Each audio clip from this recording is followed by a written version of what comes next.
ஒரு நிமிஷம் கேளுங்க. பேக்கேஜ்டு ஃபுட்ஸ்ன்னு கடைகள்லாம் விற்கிறாங்க இல்லையா? அது வந்து உடலுக்கு நல்லதா? நல்லது இல்லைங்கிறது பல பேருக்கு தெரியும். அது ஏன் நல்லது இல்லைங்கிறது நான் 3 காரணம் சொல்றேன். இதுக்கு அப்புறமும் நீங்க வாங்கி உங்க குழந்தைகளுக்கு குடுத்தீங்கன்னா, அவங்க உடல் நலத்துல எவ்வளோ அக்கறை கொண்டிருந்த ஒரு பெற்றோரா நீங்க இருப்பீங்கங்கிறது அதுலேருந்தே தெரிய வந்துரும். நீங்க பார்த்துட்டு இருக்கிறது Krupa vibes YouTube channel KRUPAVIBES.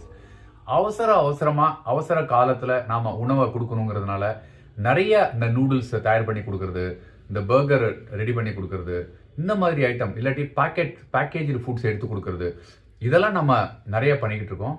சின்ன குழந்தைகள் அதனால தான் நிறைய குழந்தைகள் பார்த்தீங்கன்னா அவங்க நார்மல் வயசு டீன் வரத்துக்கு முன்னாடியே பெரியவங்க ஆயிடுறாங்க. உடல் சம்பந்தமான பிரச்சனைகள் இருக்கு, ஃபேட்டி லிவர் பிரச்சனை இருக்கு, உடல் பருமன் ஜாஸ்தி ஆகுது. இதுக்கெல்லாம் காரணமே ஒரு சின்ன விஷயம் யோசிச்சு பாருங்களேன். கடையில 6 மாசத்துக்கு ஒரு திங்கிற ஐட்டம் வந்து நிலைச்சு நிக்குது அப்படின்னா அப்ப எத்தனை அதுல கெமிக்கல்ஸ் யூஸ் பண்ணியிருப்பாங்க, ப்ரிசர்வேட்டிவ்ஸ் யூஸ் பண்ணியிருப்பாங்க, அதுல நார்ச்சத்து ஏதாவது இருக்குன்னு நினைக்கிறீங்களா? எப்படி அது அது அந்த ஷெல்ஃப்ல போய் தங்குதோ அதே மாதிரி தாங்க நம்ம குடல்ல போய் அது தங்கும். அது எப்படி உணவு ஜீரணமாகும் அவ்வளவு சீக்கிரமா? அவ்வளவு கெமிக்கல்ஸ் இருக்குங்க. அந்த உடலுக்கு தேவையான சத்து எதுவுமே அது இல்லை. அது ஒரு வக்கேல் சாப்பிட்ற மாதிரி. மாடுகளுக்கு வக்கேல் நல்லது, மனிதனுக்கு அதுதாங்க அந்த மாதிரியான பேக்கட் ஐட்டம்ஸ் நீங்க வாங்கி சாப்பிட்றது. தயவு செய்து அதை அவாய்ட் பண்ணுங்க. 2வது விஷயம் யோசிச்சு பாருங்க.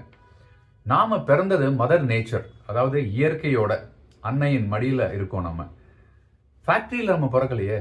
நாம சாப்பிட்ற உணவு ஃபேக்டரியில தயாரிச்ச உணவா இருந்ததுன்னா அது எப்படி உடம்புக்கு நல்லதாகும்? அதனால dairy products, plant based products, non veg சாப்பிட்றவங்க அதுக்கு தகுந்த மாதிரி உங்களுக்கு என்னென்னலாம் உகந்ததோ அது. இந்த மாதிரி நீங்க அப்பப்ப சமைச்சு அது ஒரு 6 மணி நேரத்துக்குள்ள சாப்பிட்றது. அதிகபட்சமா போனா 12 மணி நேரங்க. இதுக்கு மேல நீங்க வந்து அதை உரைய வச்சு சாப்பிட்றதோ இல்லாட்டி பதப்படுத்தப்பட்ட உணவை வந்து பாக்கெட்ல இருந்து ஓபன் பண்ணி சாப்பிட்றதோ ஜீரணிக்கவே செய்யாது, உடம்புக்கு நல்லது இல்லை. 3வது விஷயம் யோசிச்சு பாருங்க.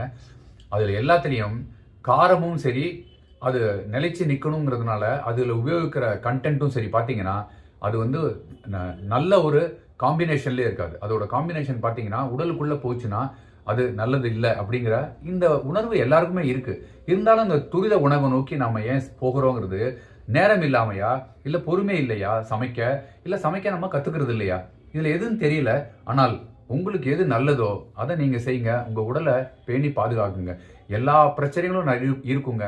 ஆனா உடலுக்குன்னு ஒரு பிரச்சனை வந்ததுன்னா எல்லா பிரச்சனைகளும் காணா போயிடும். உடல் பிரச்சனையே பெருசா தெரியும். உங்க உடம்ப பாதுகாக்குங்க. Thank you so much. Bye by.